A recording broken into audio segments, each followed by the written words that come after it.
समारंभां दाता दयाल मध्यमां सतगुरु मानाराम जी पर्यंतां वंदे गुरु परंपरा। हरि वंदन गुरु वंदना वंदन ही सब संत, हरि राम वंदन किए नरसेगा निज तंत। बोलिए सतगुरुदेव की, संत समाज की। आज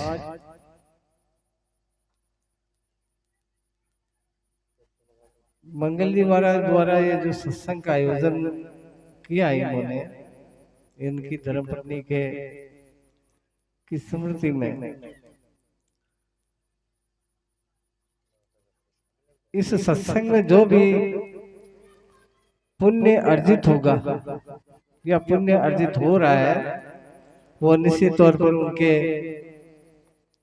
जो हमारे कर्म होते हैं 3 प्रकार के, उनके कर्मों में निश्चित तौर पर जो प्रारब्धवश अगले जो भी जीवन मिला होगा उसमें निश्चित तौर पर इसकी भागीदारी होगी। क्योंकि ये राम का नाम है, ये नाम है, परमात्मा का नाम है, और संत आना ही बड़ा दुर्लभ काम है। कबीर साहब तो कहते हैं कि कबीर दर्शन संत के साहेब आवे यार, वो दिन तो लिखे रही और बाकी दिन बर्बाद। संत जब हमारे प्रांगण में आते हैं तो प्रारब्धवश कोई अच्छे पुण्य कर्म होते हैं हमारे, इसीलिए हमारे संत आते हैं। 5 भजन जो हमारे 5 भजन जो बाबा रामदेव के महाराज श्री ने गए, फिर अमर जी ने जो बड़ा ही सुंदर तरीके से जो भजनों की प्रस्तुति दी सतगुरु देव गुरु महिमा के ऊपर, फिर आगे संत महिमा। क्योंकि इन संतों के द्वारा अंदर से ही सतगुरु रूपी हीरा निकलता है। इन्हीं संतों की जो यूनिटी है, उनका जो समाज है, संत समाज, उसी में से एक ऐसा महापुरुष निकलता है जिसको हम सतगुरु कहते हैं। सतगुरु को हम एक साधारण मनुष्य मान लेते हैं। अगर किसी का सतगुरु महिला वर्ग की हो तो हम महिला मान लेते हैं, नहीं तो पुरुष मान लेते हैं। सतगुरु वास्तव में एक एलिमेंट होता है, एक तत्व होता है। परमात्मा भी कोई, परमात्मा स्वयं सुपर सोल है, वो तत्व है, महातत्व है। क्योंकि मैंने पिछली अभी सत्संग था, वहां मैंने बताया था कि सतगुरु को इंसान रूप में स्वीकार करते ही हमारे दिमाग में बहुत प्रकार की भ्रांतियां आ जाती है। किस जाति का है, क्या कमी है इनमें, आपको क्या कमी नजर आई, बहुत सारी चीजें, इनके परिवार का परिवेश कैसा है, इस प्रकार की बहुत सारी बातें हमारे दिमाग में आ जाती है। इसलिए सतगुरु तो इंसान होता ही नहीं है, क्योंकि जब परमात्मा इंसान नहीं हो सकता तो सतगुरु कैसे इंसान हो सकता है। सुंदरदास जी महाराज ने लिखा कि सतगुरु में ईश्वर बसे, ईश्वर सतगुरु माई, सुंदर दो परस्पर और भेदभाव कछु नाई। जब परमात्मा और सतगुरु में कोई भेद ही नहीं है तो फिर हम क्यों उसको इंसान मान लेते हैं। क्योंकि इंसान का जो जन्म होता है उसका मरण होता है। जो साधारणतया जीव होते हैं उनका जन्म होता है, मरण होता है। किसी भी व्यक्ति से पूछ लीजिए, उसकी 2 पीढ़ी 3 पीढ़ी 4 पीढ़ी पहले के लोगों का पता नहीं है, लेकिन आज से जो हजारों साल पहले अवतरण हुआ है, आविर्भाव हुआ है, वो संत आज भी हमें ज्ञान देते हैं। दयानंद सरस्वती देख लीजिए, विरजानंद देख लीजिए, रामकृष्ण परमहंस देख लीजिए, वेद व्यास देख लीजिए, कश्यप और पाराशर देख लीजिए, हजारों साल पहले, लाखों साल पहले हुए। क्योंकि इनका जन्म नहीं हुआ, इनका आविर्भाव हुआ, इसलिए इनका मरण हो ही नहीं सकता है। जिसका आविर्भाव होता है उसका तिरोभाव होता है, और जिसका जन्म होता है उसका मरण होता है। सतगुरु वो पायदान है, वो सीढ़ी है जो जीव और ईश्वर के बीच का एक पायदान है, उसकी कनेक्टिविटी करवाता है, उसकी मध्यस्थता करवाता है, वहां तक संपर्क करवा देता है। और हमारे धर्म शास्त्रों में तो सतगुरु को परमात्मा से ऊंचे स्तर का माना है। क्यों? क्योंकि ईश्वर तो कण कण में है, लेकिन उस कण कण में जो ईश्वर है उसको जो दिखा देता है, हमारे जो अंतर नेत्र से दिखवा देता है, साक्षात्कार करवा देता है, इसीलिए उसका स्थान सर्वोच्च स्थान है। सतगुरु कोई साधारण इंसान नहीं होता है। सतगुरु के पास एक नहीं शब्द नहीं होता है, क्योंकि उसके पास तो पूरा भंडार भरा होता है। किसी भी प्रकार का समाधान हो, उसके पास हर समस्या का समाधान है। मैं बहुत सारी सत्संगों में जाते हैं, हम किसी को सभाध्यक्ष बना देते हैं। मेरा मानना है कि किसी भी सत्संग में सभाध्यक्ष अगर कोई हो तो खाली माला पहनाने के लिए तो सभाध्यक्ष होना नहीं चाहिए। उससे पूछना चाहिए, कोई बात, कोई शंकाएं करनी चाहिए, कोई बात जाननी चाहिए। खाली नाम के लिए तो बनना कोई बेतुकी की बात है। बहुत बार ये दिमाग में आता है कि भाई कुछ जानना चाहिए लोगों को, जो साधकगण है किस प्रकार से परमात्मा, कहाँ है परमात्मा। अभी जैसे मैंने थोड़ी देर पहले बोला कि ईश्वर तो कण कण में है, सतगुरु उससे साक्षात्कार करवा देता है।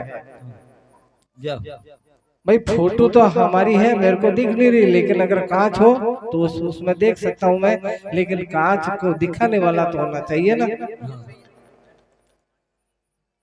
रामचरितमानस में लिखा है, परमात्मा ऐसा है जो कण कण में विराजमान है। बिन पद चले सुनई बिन काना, कर बिन कर्म करे विधि नाना, आनंद बिना सकल रस भोगी, बिन बानी बढ़ता बक जोगी। ऐसा है परमात्मा। इस प्रकार का जो परमात्मा की का बिंदु है, वो परमात्मा, वो सतगुरु हमें दिखा देता है। कपिल गीता में भगवान शिव लिखते हैं, कपिल महर्षि कपिल लिखते हैं, भगवान शंकर से पार्वती पूछती है कि प्रभु ईश्वर है का, क्योंकि आपको सभी, आप सारे लोग विद्वान हो, आपको पता है कि मरण तो ब्रह्मा का भी है, विष्णु का भी है, शंकर का भी है, सबका है। 33 कोटि देवताओं का है। जिन्होंने जन्म लिया उनको तो जाना है, लेकिन फिर भी शंकर भगवान से पार्वती माता पार्वती पूछती है, इनका थोड़ा समय अंतराल ज्यादा है, किसी का कितना साल है, किसी का कितना, इनका तो युगों युगों तक है, तो लेकिन जाना है। तो शंकर भगवान कहते हैं कपिल गीता के माध्यम से कि इदम तीर्थम भ्रमंती तामसा जना, आत्म तीर्थम न जानती कथम क्षरणो मोक्ष प्रिय। कि हे देवी, इस तीर्थ में जाइए, उस तीर्थ में जाइए, इदम तीर्थम भ्रमंती तामसा जना। जो तामसी लोग है ना, जो रूढ़िवादी लोग हैं, वो भ्रमण करते रहते हैं कि परमात्मा वहां मिलेगा, अयोध्या के अंदर राम मिलेंगे, मथुरा के अंदर कृष्ण मिलेंगे, गंगा जी जाओ वहां शंकर मिलेंगे। इदम तीर्थम भ्रमंती तामसा जना, आत्म तीर्थम न जानती कथम क्षरण मोक्ष प्रिय। आज बड़े बड़े करोड़ों अरबों खरबों रुपए के मंदिर बना देते हैं, उसमें एक मूर्ति की स्थापना कर देते हैं पंडितों को बुलाकर। अरे ये शरीर तो खुद परमात्मा ने अपने कारीगरी से बनाया है, और ये बना के खुद के अक्ष को इसके अंदर फिट कर दिया। भाई साहब या तो इसको बंद कर दो या मेरे को बंद कर दो। इन्हें थोड़ो साइड में लेता यार, यान महाराज ने क्यों विघ्न डाल रही है। तो ये शरीर खुद परमात्मा की कारीगरी है, और परमात्मा ने ये इस शरीर का निर्माण करके और इसमें खुद ही बैठ गया। उसकी दृष्टिगत करनी है, उसको देखना साक्षात्कार कहलाता है। कहते ना, देखा अपने आप को मेरा दिल दीवाना हो गया, दिल दीवाना हो गया, मेरा दिल मस्ताना हो गया, देखा अपने आप को मेरा दिल दीवाना हो गया। अपने आप को देखना। अभी हमारी माताएं बहनें कोई, या हम लोग कहीं जाना हो, बाजार जाना हो, या कहीं शादी ब्याह में जाना हो, तो हम हमारा श्रृंगार करके बाल बना के, तेल वेल डाल के, क्रीम पाउडर लगा के, माताएं बहनें अपना जो नथनी वगैरह सारी पहन के उस कांच में देखती तो कितना अच्छा लगता होगा उनको, क्योंकि वो खुद की फोटो देख रही है। लेकिन ये तो मिटने वाली है। संत कहते हैं कि देखा अपने आप को मेरा दिल दीवाना हो गया, दिल दीवाना हो गया, मेरा दिल मस्ताना हो गया। कल्पना कीजिए कि इस शरीर में जो आत्म तत्व है कैसा होगा वो, वही तो परमात्मा है। सुंदरदास जी महाराज ने लिखा ना कि ईश्वर में सदगुरु, मतलब हम कहते तो है आत्मा है, वो सोई परमात्मा है। सारे शास्त्र भरे पड़े हैं, बहुत सारे लोग शास्त्रों का अध्ययन कर करके बड़े विद्वता हासिल कर लेते हैं, अपने आप को विद्वान समझ लेते हैं। मैं कहता हूँ कि शास्त्र तो एक सूचना मात्र है, शास्त्र आपको कभी भी परमात्मा से नहीं मिला सकता। जाओ बहुत बढ़िया। 4 वेद पढ़ लीजिए, 18 पुराण पढ़ लीजिए, 108 उपनिषद पढ़ लीजिए, 6 शास्त्र पढ़ लीजिए, लेकिन ये कभी भी आपको ईश्वर का साक्षात्कार नहीं करवाएंगे। तरीका बता सकते हैं। अभी मैं जहाँ से भी आया हूँ, मंगल जी के घर आने का, इनके रामधाम आने का रास्ता कौन सा है, वो रास्ता बता सकता है वो तो शास्त्र। तो उस रास्ते पे जाना तो आपको है, जाना तो साधक को है। अखबार सुबह आता है तो 5 रुपए का आता है, लेकिन शाम होते होते वो 5 पैसे का भी नहीं रहता है। इसी प्रकार से इस ज्ञान की सीमा है, लेकिन उसका साक्षात्कार अगर कोई करवाता है तो वही परमपिता परमात्मा का सहायक सतगुरु। मेरे गुरुदेव स्वामी मनाराम जी महाराज कहते थे कि संत साहिबरा लाडला भक्त साहिबरा पूत, और संत नहीं होता जगत में तो साहिब जाता ऊत। त्रेता के अंदर राम अवतार हुए थे, किसको पता है? ये संत लोग बताते हैं हमारे को किस प्रकार के वो था राम, किस प्रकार का राम है, ये संत बताते हैं हमारे को। शास्त्रों में तो पर्टिकुलर व्याख्या दे देते हैं, लेकिन ये संत डिटेल से बताते हैं। द्वापर में कृष्ण हुए थे, किस प्रकार से क्या एक्टिविटीज थी उनकी, कितने कला अवतार थे वो, क्या क्या कला थी, कौन कौन कला थी। लेकिन जो संत लोग होते हैं, जो हमारे सदगुरु होते हैं, वो उसके सखा होते हैं, परमात्मा के नियरेस्ट होते हैं। इसीलिए वो हमें उसका साक्षात्कार करवा देते हैं। क्योंकि जैसे मान लीजिए इस अजमेर के कोई जिलाधीश महोदय है, जिला प्रमुख है, या कोई भी बड़ा कोई IAS IPS है, उससे मिलना हो तो उसके अर्दली से मिलना पड़ेगा आपको, डायरेक्ट तो नहीं मिल सकते आप भले उससे कलेक्टर साहब से ज्यादा पढ़े लिखे हो तो भी नहीं मिल सकते, जब तक कि मीडिएटर से आप बात नहीं करोगे। तो आप कल्पना कीजिए कि परमात्मा से मिलने, एक कलेक्टर से मिलने के लिए आपको मध्यस्थता की जरूरत पड़ती है, तो इस ब्रह्मांड का स्वामी है, उसे कैसे कल्पना कर सकते हो आपके, आप उसके साक्षात्कार कर लोगे बिना सतगुरु के? सपने में भी संभव नहीं है। एक मान लीजिए, एक एग्जाम्पल बताता हूँ कि आपका कोर्ट के अंदर केस चल रहा है, ये वकील साहब बैठे हैं, कोर्ट के अंदर आपका केस चल रहा है, लेकिन जिसके खिलाफ केस चल रहा है ना, उसको एक काले कोट वाला पकड़ना पड़ेगा। मजिस्ट्रेट साहब उस मुवक्किल की नहीं सुनेगा, वो वकील की बात सुनेगा। जब एक छोटी सी कोर्ट के अंदर एक वकील की जरूरत पड़ती है उसके स्टेटमेंट को आदान प्रदान करने के लिए, तो ये सुपीरियर कोर्ट है जो ब्रह्मांड है, उसका स्वामी है, वहां पर जाने के लिए आपने क्या वकील किया? क्या कल्पना कर सकते हो क्या बिना वकील के आप अपना केस जीत जाओगे? कभी नहीं हो सकता। ये बात तब पता पड़ती है, हमारे बुजुर्गों ने कहावत तो बना दी कि अब पछताई होत गया जब चिड़िया चुग गई खेत। मैं सज्जनों आपको कोई किताब पढ़ के बात नहीं बता रहा हूँ, ये मेरा निज अनुभव है। आप अगर यकीन नहीं हो तो ये संत लोग भजन बोले उसके बाद आप मेरे से ये पूछ सकते हो ये बात कि जब आदमी की मृत्यु होती है ना, जिसको दैनिक जीवन में मृत्यु बोलते हैं, जब आदमी इंसान की जीव की मृत्यु होती है, चाहे लेडीज हो जेंट्स हो, मृत्यु तो मृत्यु है, जीव की मृत्यु बोल रहा हूं मैं, तब उसको पता पड़ता है उस जीव को कि यार मैं अगर सतगुरु की शरण में होता या सतगुरु की शरण में होती तो आज मेरे साथ ऐसा नहीं होता। क्योंकि तब कोई साथ नहीं देने वाला। जब यहाँ से रुखसत होना है ना, यहाँ से रवाना होना है, इस शरीर को छोड़कर जाना है, तब आपके साथ कोई नहीं होगा। आपके कर्म होंगे जो 3 प्रकार के कर्म है, संचित को प्रारब्ध में कन्वर्ट करके जो प्रारब्ध बनेगा वो अगले जीवन में आपका जीवन तय करेगा। कल्पना करोगे, मैं बहुत बार कहता हूँ कि जो अंत समय के अंदर जब जीव जाता है ना यहाँ से, तो थोड़ा आपने 2 ही एक्टिविटीज करता है वो। बहुत सारे सज्जनों को ये कहता है कि भाई आप कौन से मर गए जो ये आप ये दावे के साथ कहता हूँ। मैं दावे के साथ नहीं, 100% सत्य कह रहा हूँ कि किसी को अगर विश्वास नहीं तो मैं करके बता सकता हूँ। जब 2 ही एक्टिविटीज करता है यहाँ से जीव जाने वाला, या तो मुस्कुराता है या आंख में आंसू आ जाते हैं।